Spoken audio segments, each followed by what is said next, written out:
성부와 성자와 성령의 이름으로 아멘. 예수님과 어머니 하나 되신 성심을 통해 아버지 뜻 안에서 기도드립니다. 사랑을 하느님 아버지, 저희가 듣겠습니다. 말씀하여 주시옵소서. 또한 아버지, 새천년 왕국을 준비하시기 위해 차고 넘치는 은총과 사랑을 저희들에게 베풀어 주시는 그 아버지의 지고하시고도 한결같으신 사랑에 온 마음과 정신을 다해 감사드립니다.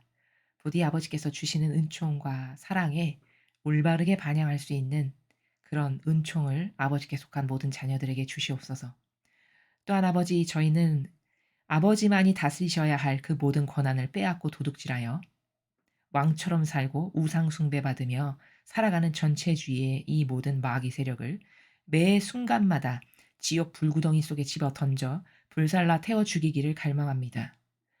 아버지, 어서 빨리 이 모든 악의 세력을 멸망케 하시어 아버지 뜻이 하루빨리 오셔서 인류와 대한민국을 그 위대하고 아름다운 신적인 질서로 다스리시고 군림하시고 통치하여 주시옵소서.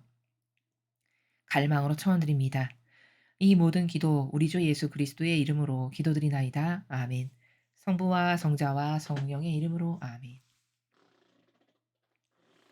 안녕하십니까. 하나님의 뜻 성교의 피아소녀입니다. 자, 오늘 모든 성인 대축일 입니다. 과연 오늘은 하느님 아버지께서 성경 말씀을 통해 우리들에게 어떠한 나라를, 어떤 정신세계의 탁월한 가치를, 그 원리들을 가르쳐 주실지 기대하면서 여러분들과 함께 학습해 보도록 하겠습니다. 2021년 11월 1일 월요일 모든 성인 대축일입니다.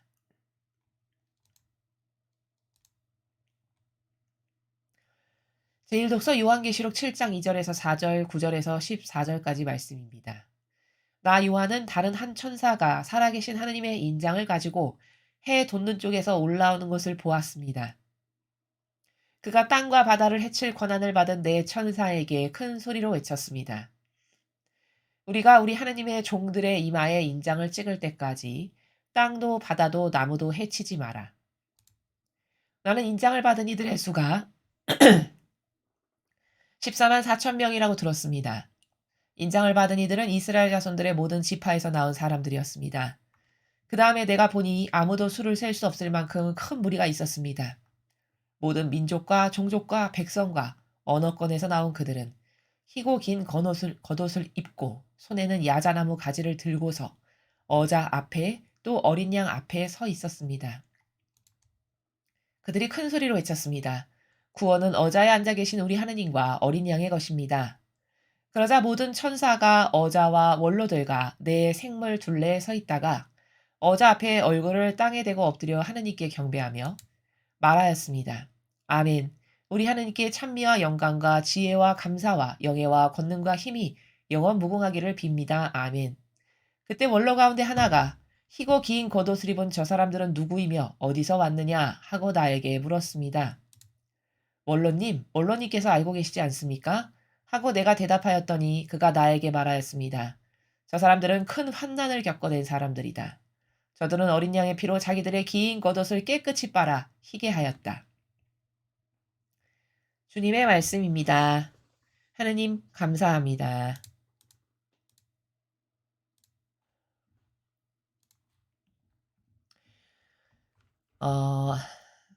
이 마지막 시대에 가장 많은 사람들이 궁금해하는 요한계시록을 오늘 여러분들께서 들으셨습니다. 자, 그중에서도 오늘 지금 여러분께서 저와 함께 보신 이 부분은 특히 요 아주 마지막 시대에 하느님을 믿는다라고 자처한 종파들이 서로 자기네가 14만 4천에 든다라고 이야기하는 그런 부분이 속해 있는 7장을 지금 함께 보셨습니다. 자, 과연 그토록 서로 자기네가 14만 4천에 속한다라고 이야기하는 그 14만 4천 명은 어떤 사람일까요? 누구일까요, 과연? 자, 그 궁금증을 오늘 해소하는 시간이 되도록 하겠습니다. 자, 첫 번째 줄을 보시면요. 나 요한은 다른 한 천사가 살아계신 하느님의 인장을 가지고 해 돋는 쪽에서 올라오는 것을 보았습니다. 그가 땅과 바다를 해칠 권한을 받은 네 천사에게 큰 소리로 외쳤습니다. 이렇게 지금 전하고 있습니다. 어 여기 보시면 땅과 바다를 해칠 권한을 받은 4 명의 천사를 파견하셨네요, 아버지께서. 자, 근데 해칠 권한이라는 거는 우리가 생각했을 때 뭐 칼을 들고 가서 막 베어서 죽이는 그런 게 아니고요. 여기서 해친다는 거는 쉽게 말하면 마치 레이저 빛처럼 이 인류에 한번 모든 틈새를 한번 레이저 빛살이 싹 스치고 지나가면 거기서 죽을 건 죽고 살릴 걸 살리는 이러한 심판입니다.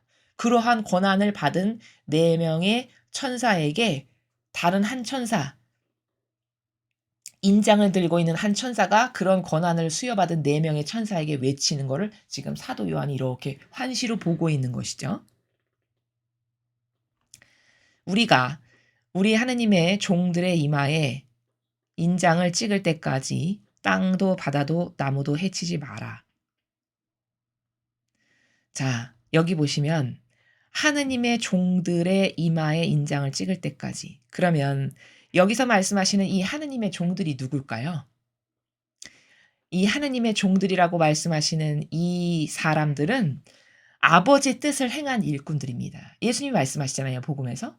주님, 주님 한다고 다 하늘나라에 가는 거 아니다. 아니, 저를 모르신단 말입니까? 제가 주님 앞에서 먹고, 주님이 저희 집 앞에서 이런 기적도 하시고, 저런 기적도 하시고, 제가 주님 앞에서 먹고 마셨고, 이런 이야기 하죠, 복음에서. 근데도, 나는 너를 모른다, 이 불의를 일삼는 자들아. 이렇게 말씀하신다고 하셨어요. 그러면서, 집어 던져질 텐데, 이를 박박 갈며, 울며 이를 박박 갈 거다. 이렇게 이야기하시죠. 바로 그런 성경의 부분에서 예수님께서 어떤 사람이 진짜 하느님의 일꾼인지 종들인지를 밝히셨단 말이죠. 그 성경의 근거에서 하느님의 종들이라 함은 아버지 뜻을 행한 일꾼들이라는 거예요. 실제적으로 행해서 맺은 열매가 있는.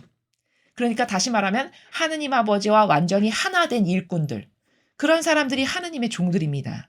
근데 이제 이 천사들이 그 하느님의 종들의 이마에 자, 이 사람은 하느님께 속한 사람이야 하고 인장을 딱딱 찍으러 다닌다는 거예요. 그렇게 인장을 다 찍을 때까지 아무것도 해치지 말고 가만 놔둬라. 일단 하느님께 속한 종들에게 이마에 인장을 다 찍어서 표시를 끝내고 그 다음에 이제 한다는 거죠. 자, 그러면 여기 지금 인장이라는 단어가 나왔는데 이 인장을 우리가 이해할 때 이렇게 천사도 하느님께서 파견하신 천사도 하느님의 종들에게 인장을 찍으러 다니죠. 마귀도 이런 걸 똑같이 흉내냅니다. 어디에서 보냐? 계시록 여기 후편에 가면은 이마와 손등에 표를 받은 이 부분이 나오죠. 그쵸? 그 이마와 손등에 표를 받은 사람들이 다 지옥불에 집어 던져진다라고 계시록 후반부에 나와요. 그럼 그게 뭐냐면 하느님께 속한 종들은 천사들이 아버지의 명을 받들어 돌아다니면서 인장을 찍듯이 마귀도 이렇게 하느님의 법을 하느님의 다스림을 흉내내는데 그 흉내낸 게 뭐냐면 이 후반부에 나오는 이마와 손등에 표를 찍어가지고 야 얘는 내 충직한 종이야 이렇게 표시를 한다는 거죠. 그래서 이원론의 원리를 알아야 돼요. 우리가 천사의 어떤 아버지께 뜻을 받드는 천사의 표징이 있다면 그것을 그대로 흉내낸 마귀 표징도 있다. 세상에는 이렇게 이원론적인 게 존재한다는 거죠. 나는 인장을 받은 이들의 수가 14만 4천 명이라고 들었습니다. 인장을 받은 이들은 이스라엘 자손들의 모든 지파에서 나온 사람들이었습니다. 자, 드디어 14만 4천이란 단어가 나왔습니다. 자, 이렇게 인장을 받은 사람들이 14만 4천 명이래요. 그러면 이 말은 무슨 뜻이냐? 예수님을 닮은 정신과 가르침과 모범을 수행한 하느님께 충직한 종들, 일꾼들, 아버지와 완전히 하나 된 일꾼들, 그들의 수가 14만 4천 명이라는 거예요. 자, 그러면 여기서 우리가 발견할 수 있는 거 뭐냐? 첫째, 자, 그렇다면 이 교도에서 기적을 펼치는 자, 자, 기적을 펼친다는 건 뭐냐면 우상 숭배의 표본이 뭔지를 보여주는 거예요. 그래서 신자들도 그걸 보고 그대로 따라하게끔. 그게 바로 기적을 펼치는 자라고 계시록에 나와 있는 단어의 내용이 누구냐? 우상 숭배를 어떻게 하는 건지를 모범적으로 보여주는 그러한 하느님의 일꾼들, 그리고 그 사제를 왕처럼 혹은 주교, 추기경, 교황권에 이 하느님께 저는 자원한 봉사자로 나서겠습니다 해서 주님의 집에 왔는데 그들을 우상으로 떠받드는 모범을 보여줌으로써 그 밑에 신자들도 그게 뭔지도 모르고 따라하게끔 만드는 바로 이런 표본을 보여주는 사람들이 기적을 펼치는 자입니다. 그렇다면 이 이교도에서 그런 기적을 펼치는 일을 했다면 여기 14만 4천 명에 절대 해당 안 된다는 것을 알 수 있죠. 또한 이교도에 수많은 하느님의 일꾼들이 있죠. 자, 그들이 과연 14만 4천 명에 속할까요? 이 사람들이 누구만 14만 4천 명이라고 앞에서 밝히셨습니까? 하느님의 종들. 근데 그 하느님의 종이라는 게 인간이 봤을 때 그럴듯한 하느님의 종을 여기서 하느님의 종이라고 말씀하시는 게 아닙니다. 이 계시록에서 말씀하시는 하느님의 종이라는 거는 진짜 아버지의 뜻만을 행하기를 갈망했고 실제로 그렇게 해서 맺은 열매가 예수님과 성모님을 닮은 열매가 있는 사람을 하느님의 종들이라고 이야기하는 겁니다. 그럼 그렇게 해서 예수님이나 성모님을 닮은 열매가 없어. 내가 일평생 주님의 일꾼이라고 해서 살았는데 예수님이나 어머니의 산 희생제물로서의 모범으로 영혼을 살리고 그래 복음을 전하고 그래서 그들을 하느님께로 가까이 이끌고 그래서 한 명의 영혼이라도 더 구원하기를 갈망해서 많은 희생을 자원해서 영예로 여기면서 하셨던 이런 기타 등등의 모범이 맺은 열매 그게 없다. 그러면 그 사람은 14만 4천 명이 아니라는 거예요. 근데 너도 나도 우리가 14만 4천 명에 우리 종파는 14만 4천 명이 들었고 우리는 구원받았네. 우리는 14만 4천 명이니까 기뻐하십시오. 도대체 무엇에 근거해서 14만 4천 명이라고 하냐는 거죠. 여기는 분명히 성경에 이렇게 써 있잖아요. 하느님의 종들의 이마에 인장을 찍을 건데 그렇게 이마에 인장이 찍힌 사람이 14만 4천 명이라는 거예요. 그러면 하느님의 종이 도대체 누군가를 알아야 되겠죠. 이 하느님의 종이. 겉으로 봤을 때 바리새인 포박자 같이 그럴듯해 보이는 인간적인 말과 엄표와 처신과 겸손한 척해서 남을 속이는 게 하느님의 종들이냐. 아니라는 거죠. 자, 그래서 이 14만 4천 명은 아버지 뜻을 충직하게 행해서 그 열매를 맺은 하느님과 하나 된 사람들이 바로 14만 4천 명이다. 그렇다면 이교도에 충직하게 맹종하고 맹신한 수많은 그 세력에 속한 사람들은 결단코 14만 4천 명이 될 수 없음을 우리가 확인할 수 있다는 것이죠. 인장을 받은 이들은 이스라엘 자손들의 모든 지파에서 나온 사람들이었습니다. 자, 그런데 이 14만 4천 명이라고 해서 인장을 받은 사람들이 어디서 나온 사람들인가 이렇게 보니까 이스라엘 자손들의 모든 지파에서 나왔대요. 이 사람들이. 자, 그렇다면은 도대체 이스라엘 자손들이 누굴까? 이스라엘은 지금 거의 망해서 나라의 형태만 겨우 근근히 유지하는 상태인데 나라가 세워진 지 얼마 되지도 않았고 망했다가 그렇다면 이것은 우리가 지명적으로 알고 있는 이스라엘이 아닙니다. 여기서 말씀하시는 이스라엘의 자손들이라는 것은 천상교회의 백성들이에요. 즉 천상교회의 백성들이라는 건 어떤 사람들을 지칭하는 거냐면 여기 9절에 아무도 수를 셀 수 없을 만큼 큰 무리가 있었는데 모든 민족과 종족과 백성과 언어권에서 나온 그들은 이렇게 총망라한 민족과 종족과 백성과 언어권에서 총망라해서 나온 이들 중에 그들 중에 아버지의 뜻을 행해서 어떤 열매를 맺고 하느님과 하나 됐고 그래서 하느님 뜻이 제 뜻입니다. 이렇게 해서 살고 이런 그런 사람들이 14만 4천 명이라고 말씀하시는 거죠.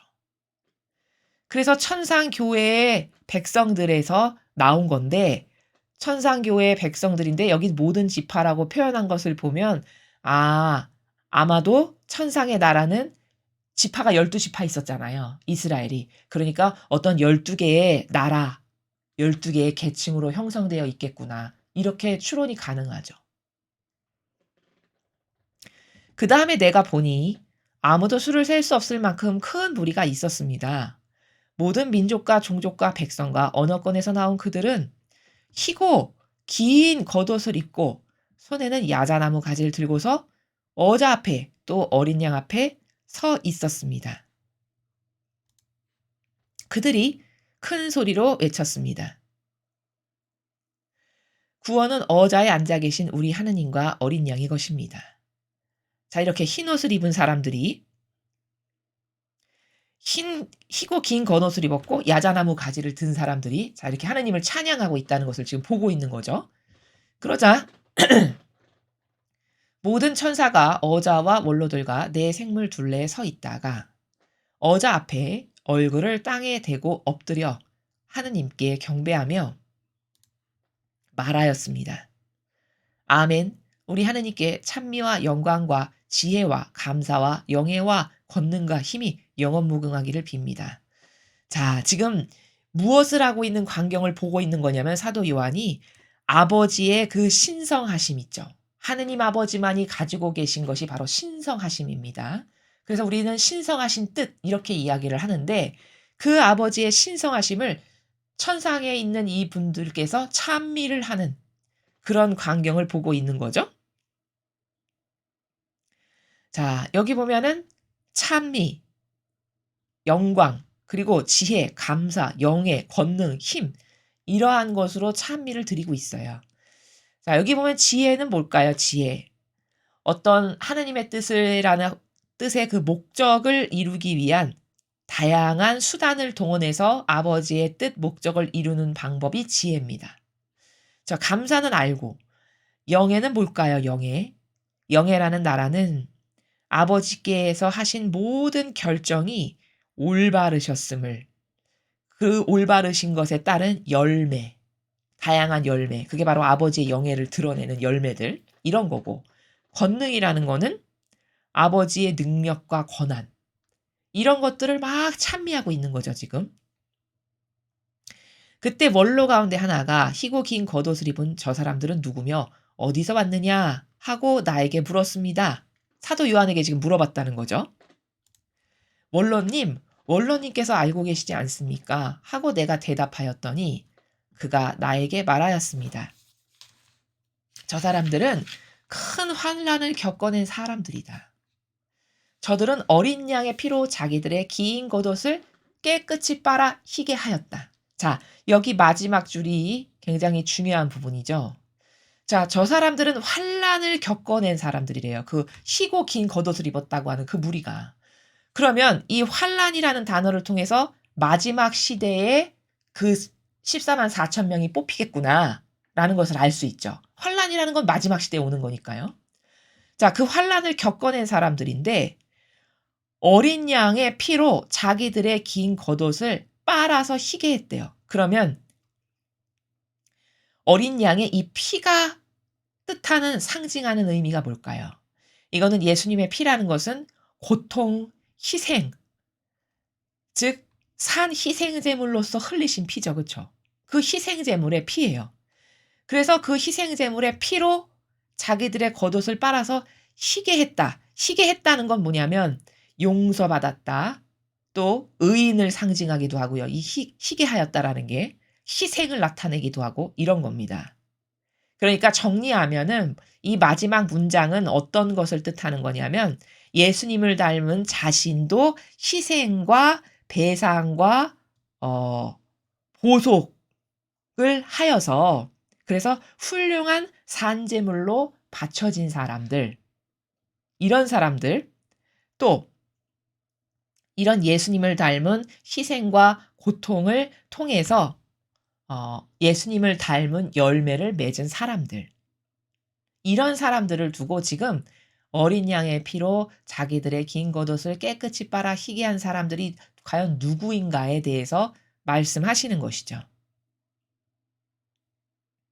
자, 그렇다면은 이 시대, 지금 우리가 살아가고 있는 이 시대에 자신에게 맡겨진 양들을 위해서 배상과 보속을 하는 하느님의 일꾼을 여러분은 이교도 교회에서 보셨습니까?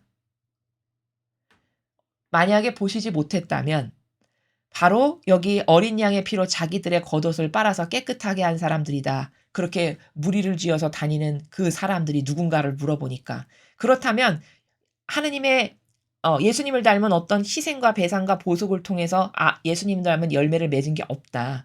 그렇다면 그들은 흰 두루마기를 입지 않은 사람들입니다. 이교도 교회에 자원한 봉사자들이. 그런데 오히려 그들은 14만 4천 명에 들고 나는 감히 거기 못 들 거야. 이렇게 생각하는 것은 성경에 근거하지 않은 이상한 자신의 사고방식이라는 것이죠. 그리고 지금 이렇게 환난을 겪어냈는데 그 사람들이 환난을 겪어내면서 어떤 것을 한 사람들이냐면 어린 양의 피로 자기의 겉옷을 빨았다. 즉 예수님이 피를 흘리셨다는 건 이건 고통을 상징하고 희생을 상징하고 산 희생제물로 바쳐지셨음을 상징하는 건데 우리도 예수님을 닮은 그런 희생을 통해서 자신을 희생으로 배상과 보속을 한 훌륭한 산 제물로 맺은 이런 열매가 있는 사람들이 바로 흰 두루마기를 피로 빨아서 입은 사람들이다. 그러니까 이것은 아직 완성되지는 않은 마지막에 이 14만 4천 명이 완성되고 결정될 일들이라는 겁니다. 자, 이해가 되셨죠? 그래서 우리가 그 계시록을 보통 설명할 때 거기 14만 4천 명이 과연 누굴까? 어떤 사람이 14만 4천 명이 되는 거야? 무슨 어떤 특정 종파에 들어가면은 내가 14만 4천 명이 되는 건가? 그건 성경에 근거하지 않은 성경에 없는 내용입니다. 여기 이렇게 말씀하시잖아요. 국한된 게 아니라 모든 민족과 종족과 백성과 언어권에서 나왔다라고 이렇게 밝히시잖아요. 그건 어디에 특정 한 곳에 국한된 게 아니라 전 인류적인 차원인데 그들 중에서 그렇게 예수님과 어머니 모범을 닮은 뭔가 열매를 행했고 두 분과 같은 산 희생제물의 모범으로서 살았고 하느님과 하나 되었고 이런 것을 한 사람들이 바로 14만 4천 명에 해당하는 거고 그건 지금 ing 상태 중에 있고 아직 완성은 되지 않은 마지막 환란이 끝날 때 완성될 그런 일들이다라는 것을 우리가 오늘 이 계시록을 통해서 발견할 수 있다라는 사실입니다. 계속해서 제2독서 함께 보시겠습니다. 제2독서 요한일서 3장 1절에서 3절까지 말씀입니다. 사랑하는 여러분, 아버지께서 우리에게 얼마나 큰 사랑을 주시어 우리가 하느님의 자녀라 불리게 되었는지 생각해 보십시오. 과연 우리는 그분의 자녀입니다. 세상이 우리를 알지 못하는 까닭은 세상이 그분을 알지 못하였기 때문입니다. 사랑하는 여러분, 이제 우리는 하느님의 자녀입니다. 우리가 어떻게 될지는 아직 드러나지 않았지만 그분께서 나타나시면 우리도 그분처럼 되리라는 것은 알고 있습니다. 그분을 있는 그대로 뵙게 될 것이기 때문입니다.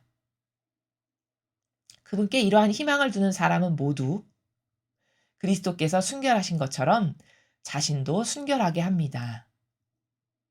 주님의 말씀입니다. 하느님 감사합니다.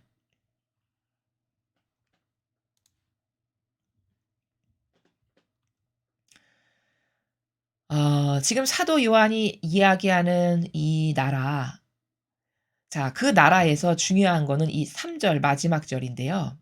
여기 보시면 이렇게 이야기하고 있죠. 그분께 희망을 두는 사람은 모두 그리스도께서 순결하신 것처럼 자신도 순결하게 합니다. 자, 이 3절의 내용이 핵심인데 도대체 이 내용이 말하는 이 나라가 어떤 나라인가? 여기 순결이란 단어가 보이시죠? 예수님께서 순결하셨대요.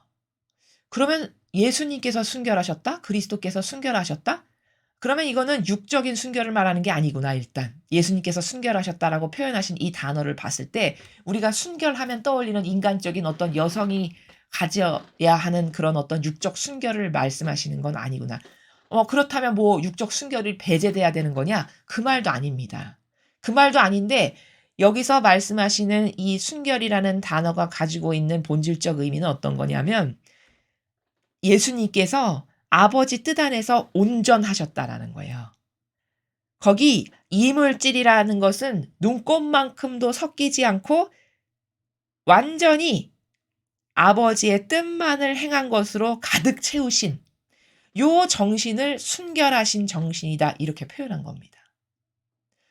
자, 그런데 예수님의 정신이 그렇게 순결하셨죠. 그래서 그리스도께서 순결하신 것처럼 이렇게 이야기하는 거예요. 자, 그렇다면 이렇게 예수님처럼 예수님과 하나 돼서 우리도 예수님과 같은 사람이 되려면 우리도 예수님이 순결하시니까 자기도 순결하게 해야 된다라고 지금 이렇게 이야기하고 있는 건데 그렇다면 우리는 어떻게 순결을 완성하는 건가? 예수님께서 자기 것은 하나도 집어넣지 않고 오로지 아버지 뜻 안에서 온전해지셨고 그 아버지 뜻을 행하는데 자기 것이라는 이물질을 요만큼도 넣지 않아서 순결을 완성하신 것처럼 우리도 완성으로 나아간다는 거는 과연 뭐냐? 완성이라는 건 여태까지 우리가 깨닫지를 못해서 내 뜻으로 살았던 것을 이제 아버지 뜻으로 사는 것으로 완성해 나가는 것. 그래서 점차 내 뜻을 버려서 순결, 즉 내 뜻이라고는 요만큼도 없는 상태, 오로지 아버지 뜻으로 나의 내면을 가득히 채운 상태로 완성해 나가는 것. 그게 자신도 순결하게 합니다라고 말씀하신 나라다라는 겁니다. 그래서 신앙이라는 거는 영적으로 도전한다는 거는 성숙해진다는 거는 점점 더 고결한 정신으로 간다는 건 뭐냐? 예수님께서 순결하셨던 것처럼 예수님께서 이물질이 하나도 없는 온전히 아버지 뜻만을 행하고자 하는 완벽한 그 정신으로 아버지 뜻을 행하신 순결처럼 나도 내 뜻을 자꾸 배제하고 없애서 점점 아버지 뜻으로 완성되어 가는, 그래서 마지막에 완성을 시키는, 그것이 바로 우리도 순결하게 해야 된다라고 말씀하시는 요런 나라다. 이것이 오늘 이독서 요한 1서의 내용의 핵심이다. 이것을 알면 되겠다. 이렇게 말씀을 드립니다.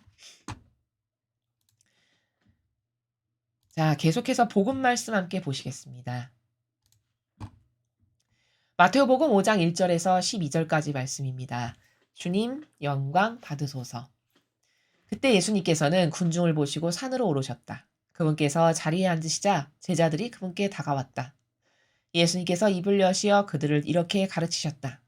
행복하여라 마음이 가난한 사람들, 하늘나라가 그들의 것이다. 행복하여라 슬퍼하는 사람들, 그들은 위로를 받을 것이다. 행복하여라 온유한 사람들, 그들은 땅을 차지할 것이다. 행복하여라 의로움에 줄이고 목마른 사람들, 그들은 흡족해질 것이다. 행복하여라 자비로운 사람들, 그들은 자비를 입을 것이다. 행복하여라 마음이 깨끗한 사람들, 그들은 하느님을 볼 것이다. 행복하여라 평화를 이루는 사람들, 그들은 하느님의 자녀라 불릴 것이다. 행복하여라 의로움 때문에 박해를 받는 사람들, 하늘나라가 그들의 것이다. 사람들이 나 때문에 너희를 모욕하고 박해하며 너희를 거슬러 거짓으로 온갖 사악한 말을 하면 너희는 행복하다. 기뻐하고 즐거워하여라. 너희가 하늘에서 받을 쌍이 크다. 주님의 말씀입니다. 그리스도님 찬미합니다.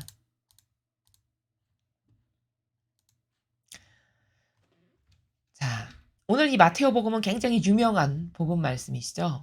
도대체 하늘나라는 어떤 사람들이 차지하는 나라인가? 그것에 대해서 예수님께서 군중에게 가르치시는 내용입니다. 자, 여기 보시면요. 마음이 가난한 사람들은 행복하대요. 왜냐? 하늘나라가 그들의 것이니까. 자, 그렇다면 마음이 가난한 사람이 누굴까? 마음이 가난하다는 거는요. 내 뜻으로 이것도 하고 저것도 하고 막 이러면 부자죠. 그쵸? 근데 내 뜻으로 할 게 아무것도 없어. 그래서 내 뜻으로는 할 게 아무것도 없어서 맨날 아버지 뜻만을 가져다가 그 아버지 뜻 안에서 뭔가를 해. 요게 가난한 겁니다. 그쵸? 근데 내 뜻으로 내 기호, 정서, 경향, 내가 좋아하는 거, 내 선, 내 의지로 이것저것 막 해. 그러면 이게 내 뜻의 부자로 살아가는 사람이에요. 여기서 가난하다라고 말씀하시는 이 가난의 본질은 뭐냐면 내 뜻을 하나도 쓸 게 없이 내 뜻은 텅텅 빈. 그래서 행할 거라고는 아버지 뜻만 행할 것밖에 없는, 이게 가난한 상태예요. 영적으로. 그래서 마음이 가난한 사람이라는 건 어떤 영혼을 두고 말씀하시는 거냐면 자기 뜻으로는 아무것도 안 하는 사람들 있죠. 그런 사람들은 하늘나라가 그들의 것이래요. 그래서 행복할 거다. 이렇게 말씀하시는 겁니다. 자, 그 다음에 행복하라 슬퍼하는 사람들, 그들은 위로를 받을 것이다. 자, 슬퍼하는 사람들은 하늘나라 가면은 위로받을 거니까 행복해해라. 그러면 남의 거 약탈하고 도둑질해서 막 사는 사람인데 어느 날 어 어디 아파. 그래서 슬퍼. 뭐 그런 사람이 하늘나라 간다는 말이냐? 그 말이 아닙니다. 여기서 슬퍼하는 사람은 무엇 때문에 슬픈 사람이냐? 불의가 판치는 그 세상 때문에 슬픈 사람들이에요. 즉 다시 말하면 마귀의 일꾼밖에 없고 정의도 없고 진리도 모르고 그래서 하느님의 뜻이 늘 우선시돼야 되는데 마귀 뜻으로 전 세계가 돌아가는 이걸 보고 슬퍼하는 사람들. 그들은 하늘나라 가면 그런 나라가 아니잖아요. 하느님의 뜻으로 가득한 나라죠. 그러니까 거기 가서는 다 위로받을 거다. 기뻐하거라. 행복해라. 이런 말이죠. 온유한 사람들, 그들은 땅을 차지한대요. 천상에 갔을 때. 이 지상에서의 땅을 말씀하시는 게 아닙니다. 천상 갔을 때 이 사람들의 땅이 있다는 거죠. 그럼 도대체 온유한 사람이 누구지? 온유한 사람이라는 건 나 자신을 하느님께 온전히 다 내어드린 사람이 온유한 사람입니다. 그래서 예수님은 나에게서 배워라. 나는 마음이 온유하니. 이렇게 말씀하시죠. 성경에서. 그 예수님께서 나는 마음이 온유하니.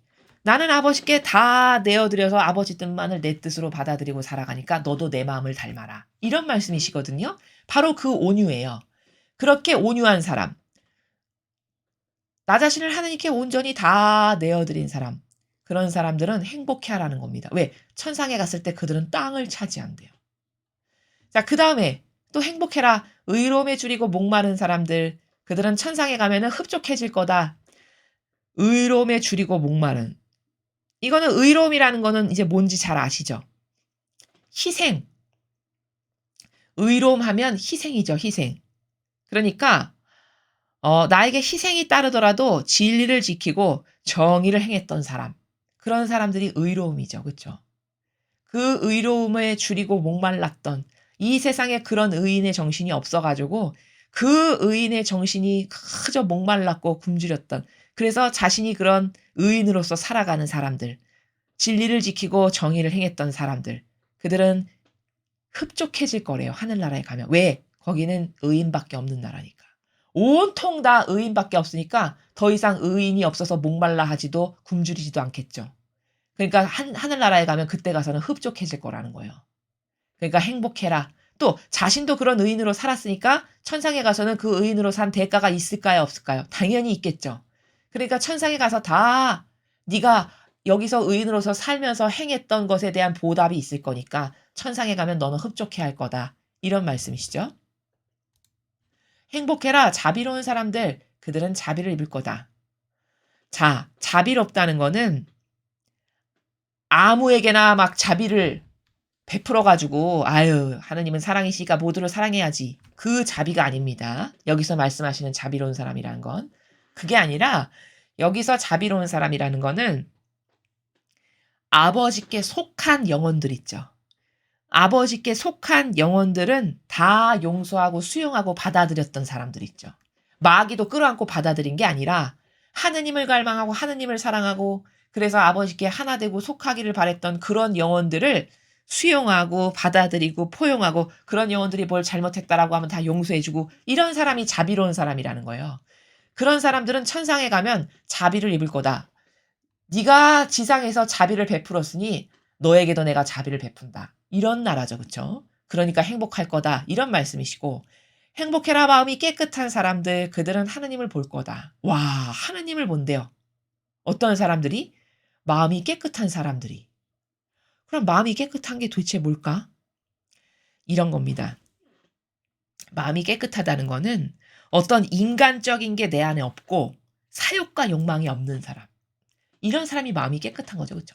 내 거, 내 가족, 내 사욕, 욕망, 내 자애심, 이기심, 내 거라면 그냥 똥도 깨끗해서 가져다 놓는 이런 사람 말고 그렇게 인간적인 것이 없고 사욕과 욕망이 없는 내 마음을 항상 하느님 아버지 앞에 겸손히 가져다 놓고 살아가는 사람들 이런 사람들이 마음이 깨끗한 사람들입니다.